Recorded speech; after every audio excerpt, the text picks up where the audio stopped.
Not your average tabletop. Woohoo! Welcome to Not Your Average Tabletop. I'm Zach. And I'm Pepper. And today we're continuing on with our Alphabet Soup Challenge. And we're all the way into the letter Q. Yes, we're getting closer to the end here. We are starting to get right at the end here with the RST is going to take out a big majority of the rest of the ones we have, I think. So even though Q feels like a later letter, there's a couple big ones coming up that are a little scary. A big wall to climb to get to the end. And actually Q itself is a bigger wall than one might think. It's a respectable letter. I would say. Because we've got five games that we did in this one. So it's actually surprising because we've done some letters that have had less than that. Yeah. And you'd almost think they'd be a little more common. Yeah. So, we will just get right to it.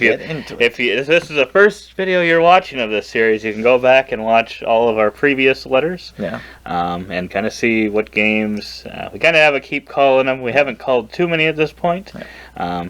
So if you want to see, I think we're going to kind of revisit all of them after we've played a whole collection and be like, okay, this one that might have been on the fence, maybe we will call it. Yep. And so if you want to see that video, that's probably going to be right at the end of the year, so you better subscribe and you'll be notified of that, and then kind of when we do the rest of our letters as well. So just a plug, yes, as Michaela would say. Yes. She's not here to say. Not here, doesn't have her notebook. We're lost without her. Yes. But go check out those videos and go to the first letter of your name, and maybe you'll find your new favorite game. We hope so. Yeah. But we will start off with Qwirkle Cubes. Yes, and technically we own 6 games starting with Q. We also have the original Qwirkle. I believe it's the original. There's a ton of versions, but just the tile placement game. But that's currently not here. But it's similar. Yeah, it's very similar, and we do like that one, and that one will be staying in the collection. But Qwirkle Cubes is a sequel that we got, and it's like pretty much the tile placement, same thing as Qwirkle if you know it. You're pretty much trying to make groups of all the same color but different symbols, or all the same symbols but different colors, and pretty much scoring for how many are in the group when you place the tiles in there, and just go until you pretty much run out or that. So pretty simple game, pretty approachable, and this one has rolling of the cubes, dice, which are very light and cool. Wooden dice. But it adds a little bit of... You can't switch out. So you have dice of a certain color. You can't switch out like you can in original Qwirkle and get possibly a totally different thing. So you are stuck with the colors you have, but you can roll them and get different symbols, which is just kind of a different way of mitigation, which I like it quite a bit in this one. I guess, what were your thoughts? Yeah, I would agree. This one, to me, I love the mitigation way more than drawing out of the bag again. I think this one, for me, I still like Qwirkle, still respect it, but this one killed the other Qwirkle that we have, to me, just because, I love the rolling factor instead, and it kind of can end up giving you different shapes, where that one it's going to be set, you're going to have the same tiles for every game, which can still be good because then you know the information, that information, and it doesn't change. This could end up with like a much more different, messed up board, even possibly. Yes. Where it's like the other one's 3 of every specific tile, so you can really count on that. But this one you really can't. So they do play pretty differently in that way. But I think I just like the way that this works, and I like rolling. Yeah, rolling is always I fun. think that's the fun factor. I'd say, but I would say you could get either and have a good. They're pretty experience. neck and neck for me. This one does take up a lot less space on the table. The cubes are smaller, maybe like a third of the footprint of the tiles, maybe half of the footprint of a tile. Yeah, maybe half. Maybe half. Maybe a third. Yeah, I don't know. I'm not sure. Probably half. But yeah, so because the other one, I know we've run into times where it just branches off and it's like on the edge of the table. I have not had that problem with this, so it does help in that department. But pretty neck and neck for me for both of them. Yeah, So I think that's a pretty approachable one for non-gamers as well. Let's roll this off the table. Yes, roll it. So that will be staying in the collection. Yes. And then we've got another one here. Yep. A Bruno Catala game. Yeah. Have we had any Brunos recently? We have not. I don't think. I'm not sure. Might have been. I don't remember. It may have been a few letters since a Bruno game, and we have quite a few Bruno games. We do. So, this one is not actually ours. No. It's a friend of mine's game that we've had the chance of playing a few times. We really like the Kingdomino series of games, which Bruno's involved in for all of them. Actually had Kingdomino Origins, so check out K if you want to see what we think of those. But yeah, this one is more of that goodness. The Kingdomino system with just kind of adding another level of thing to the play. And yeah, it's one that I think it kind of depends. If you're looking for simplicity when you're looking for a game like Kingdomino, I think you probably just would want the base Kingdomino because it's very, very clean. Yep.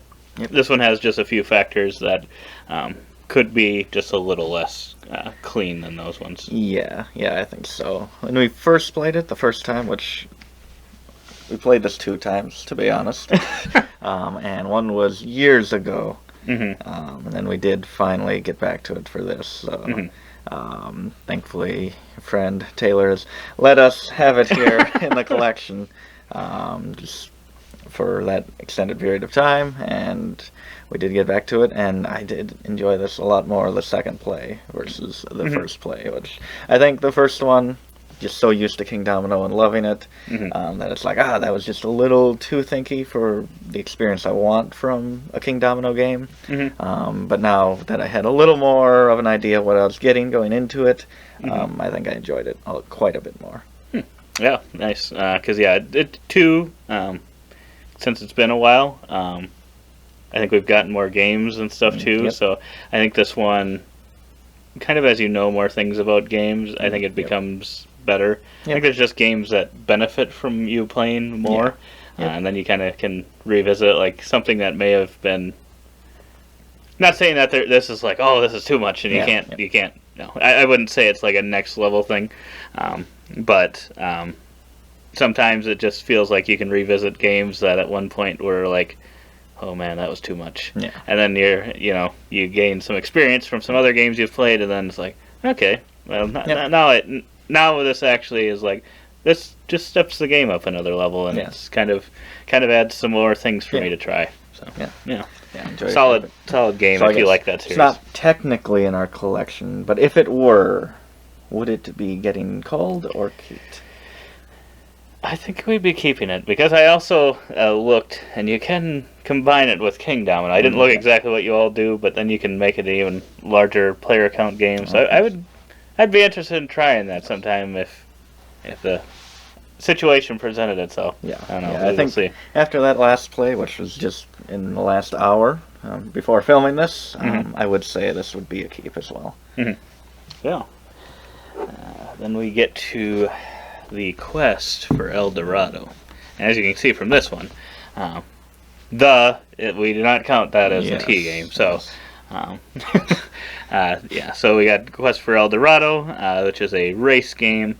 Also a bit of a deck builder as well. So deck building, you're racing across some paths.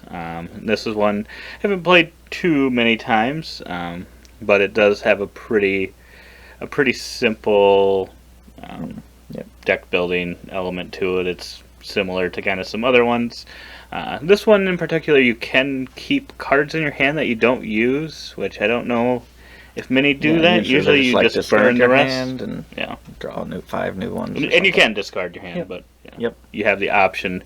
Which in this game it can be very important, because there's sometimes where you need a certain card and it's like you might not be able to use it this time, but next turn, assuming you get maybe one other different card, Yeah. you're like, okay, well, this is going to be really helpful. Yeah. So it's like, I really want to keep that. Otherwise, like I said, and typically in these type of games, it seems like you just discard it if you can't use it. Yeah.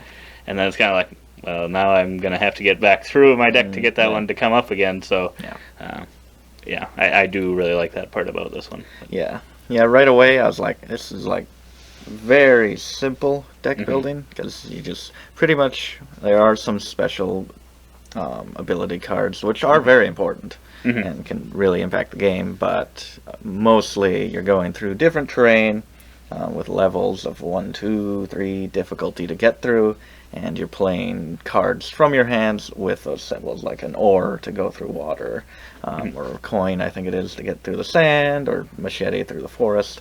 And you're pretty much using those as movement on the map, which I really, really do love that mechanism of having a map with all these different terrains and using the different symbols on the cards to get through them. I really like that, but with that being like pretty much the whole thing of the game, right away I was like, is this really have much juice, like in the long run, for replayability? Which I don't know if it does, but such a quick game. It really does feel like a race, probably one of the most actual race feel games that I've seen, because I mean it is literally a race from one end to the other. Yep, Reiner Knizia. We got a Bruno and a Reiner back to back. But yeah, I would say it feels like a race more than most games. So yeah, I think as I've played this more, and we kind of played with a variant with the mountains or caves or whatever they were, that adds a nice little bit, just a little extra thing to the game, which I think it could use for sure, just because it is very straightforward otherwise. Other than those special ability cards, which kind of the market as well I really like. Once you clear one of the options, you get to select which of the other 10 options fill that spot to be available to buy. Yeah, I like that part. Really, really like that as well. Yeah, that's a really fun, unique part to it. But yeah, I would say that, kind of like, I don't know my full thoughts on this one. It's good, but there are times you can get trapped behind someone too, and that's not that fun. Yeah. So that's just part of the gameplay, and you kind of have to be prepared for it. But sometimes it seems like most of the time there is a path that is the path of least resistance, I think. Yeah. Unless you get some good cards and can kind of maybe cut through something if you get something timing it just right, sort of. Yep. And then kind of take. It's not really a shortcut, but like maybe a path that's just a little bit quicker. Oh, yep. But yeah, it really kind of depends on what cards you have.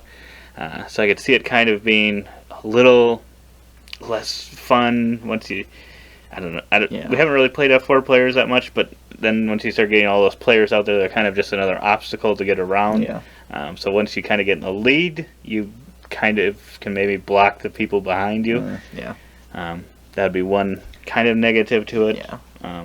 But I think it works, and it does feel like a race. Yeah. I just don't. Like you said too. Juice-wise, I don't know how much this has. Like for now, it does feel unique enough in our collection, and it does have just a few really cool things that it introduces that I really enjoy. But in the long run, I could see it leaving the collection. But for now, I would vote to keep it. Okay. I guess, would you vote to keep it currently? 'Cause I have enjoyed thoroughly every play. I have it.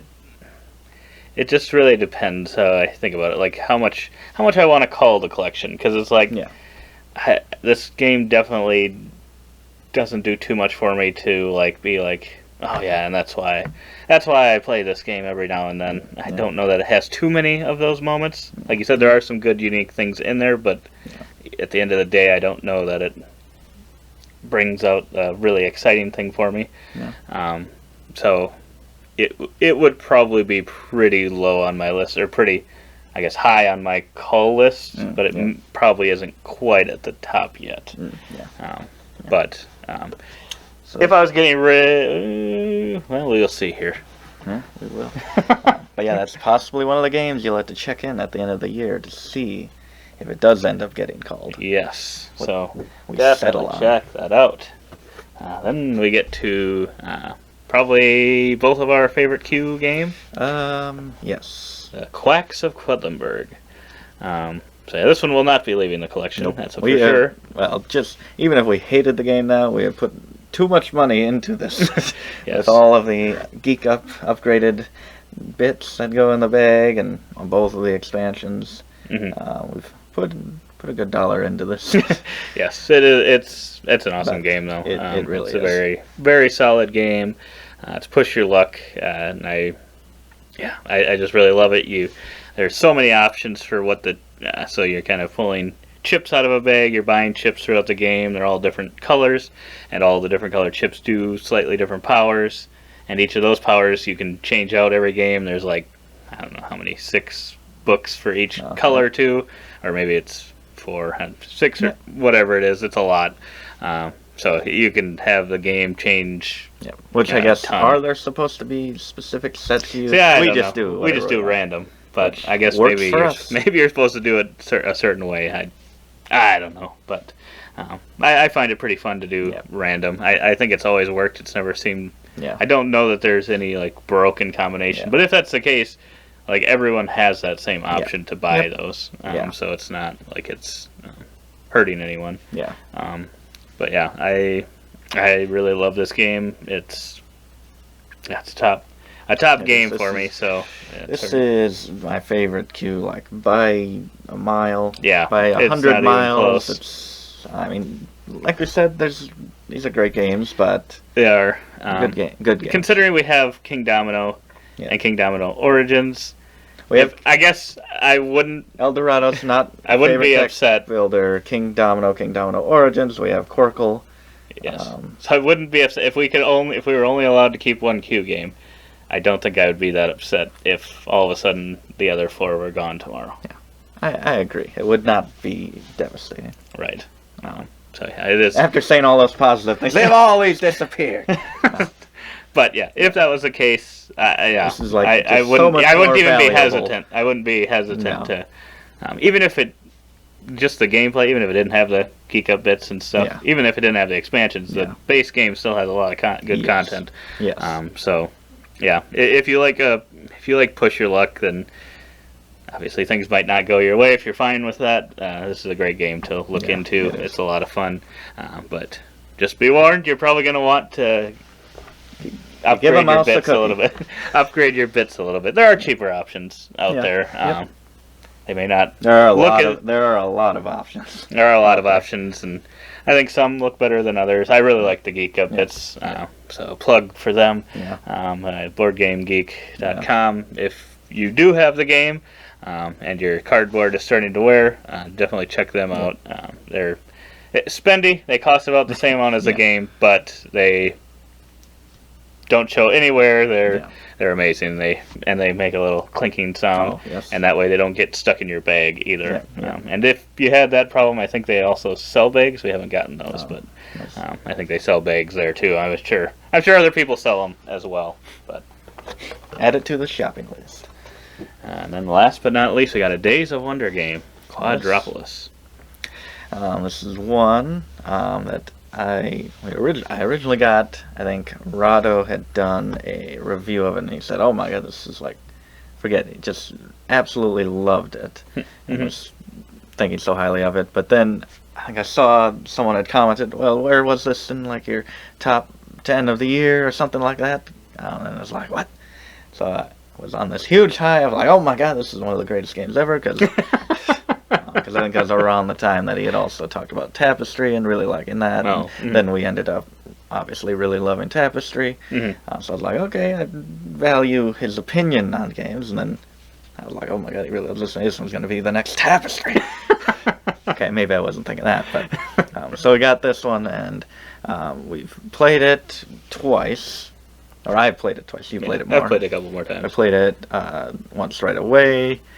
But then somehow it's just gotten, and I enjoyed the first play quite a bit, but somehow just haven't gotten back to it for at least a year and a half. I don't know when exactly that first play was, but we did finally get back to it again, and I enjoyed that as well quite a bit. Really Mhm. like kind of the drafting of Mhm. similar, I guess, to Meadow. Mhm. Also kind of feels a little like Targi, just kind of that Oh, yep. choosing a row type of thing. So I really love that drafting and the just kind of building the city. It's got limitations, but there's so many different ways you can look at it from Mhm. your number. So Mhm. it's limited, but it's not too limited. It doesn't Mhm. really feel like you're getting strangled by the Right. limitations.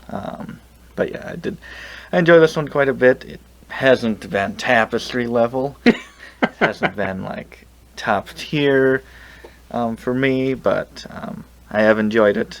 Probably just a little underwhelming from the super high expectations I originally had. Mhm. Yeah, I've played this one a couple more times than you have. I think I played it a few times with Michaela, and it's a solid game. I would say, and it is fun putting your little city together.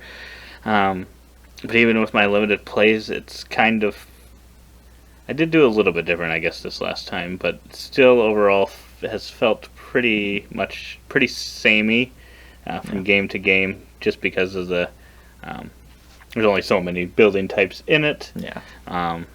And they do the same thing each time. Yeah. So it'd be like if Quacks of Quedlinburg only had one set of, like, the red chip always does this, the blue chip always does this.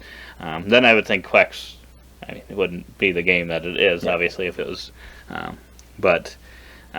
Yeah, so that one hurts a little bit for me. And then I think I prefer what Meadow does in the game more than this one. And I don't know that even with Meadow that I love Meadow. It's a good game, and I definitely want to play that one some more and keep that one in the collection. But I wouldn't say, like, maybe it. I'm trying to think if I maybe just don't like that as much as I think I do. Because I do like I like the drafting that way. I like it. I do like the drafting that way, but it might just be the fact that your city kind of ends up being kind of a same thing each time. It feels to me anyway. I'd probably prefer this over Meadow currently, but I have only played Meadow once. I just felt like that was just what kind of felt a little harder. Like this, you draft the tile and you put it in your thing. That's true. Meadow, you have to find a place to put a card type of thing. But yeah, just go check out M. Yes. For that. I would agree that this is a simpler thing. Like, your options. I do feel like if they did have, I think there is an advanced fairy, but I don't remember what that does. They did have different type of scoring, like kind of like Sushi Go Party, where like you can mix and match, like different types of tiles, different set collection, or that's things true. like that. That could help it a little bit. I feel like that because it is a quick game. Yes. So that is a good thing that it has going for it, and it works. It's very smooth. Yeah, I think everything works. It's just ending up playing the same game every time. Yes, and it's satisfying, but I think the returns on satisfaction get to be less and less with more plays of it. Because it is satisfying when you do get maybe you need these in a row or something, or you need to stack these ones on top of each other to get more points or something like that. That is satisfying when that does work. But yeah. And really nice production with those little acrylic meeples and hexagons. Yeah, I would agree. So yes, Quacks of Quedlinburg definitely the favorite. I guess thoughts on keeping culling Quadropolis. I would honestly be for culling it, but I would like to play it a couple more times. But yeah, so I'd be keep currently, but kind of like El Dorado in the long run. I'd say obviously we're gonna continue getting more and more games. Right. I don't know if we're gonna slow down in the long run. With a Subterra, Subterra, you're telling me there's like 10 boxes to this thing. Maybe not that many, but I saw the Subterra box at the World Series of Board Gaming. I guess it might not be coming here, but say it were. Say it takes up one Calyx cube at least. I'm guessing it's going to take up more. Yeah. But so we have to get rid of pretty much 4 Ticket to Ride size boxes. Would you be willing to let both Quadropolis Product and... of what pregnant. Wow. I would be willing to let them leave the collection. Like we said, if you could only keep one, Right. it wouldn't be overly devastating to just keep Quacks of Quedlinburg and say goodbye to the others. So yeah, I think you'll definitely have to check out the end of year to see if we do end up culling any of those. But Yep. we'll If only have- Mac were here, she'd be like, Cull. I gotta Yeah, be she fighting would- for these games. Yeah, let me switch. I have her list here. Connection to these. She The defender. She probably would be. She'd probably be fine getting rid of all of them. She I think might even call Quacks. She might. I think. Drop down in her. I think her favorite would be Quacks. Yeah. Then I think Qwirkle Cubes maybe. I don't know. Yeah, The rest probably. of them she'd probably get rid of. But yeah. Now we've rambled on for far too long. Let us know in the comments below Subterra and Praga into this. if you've got any Q games that we didn't mention that you really love, and we can check those out. And then, if those are better, if we look at them and we are like, oh, these are obviously better, we just get rid of one of those and then replace it. Bada boom. But otherwise, we hope to see you on our other videos, the rest of our series. And as always, don't forget to Keep on nibbling. on our content.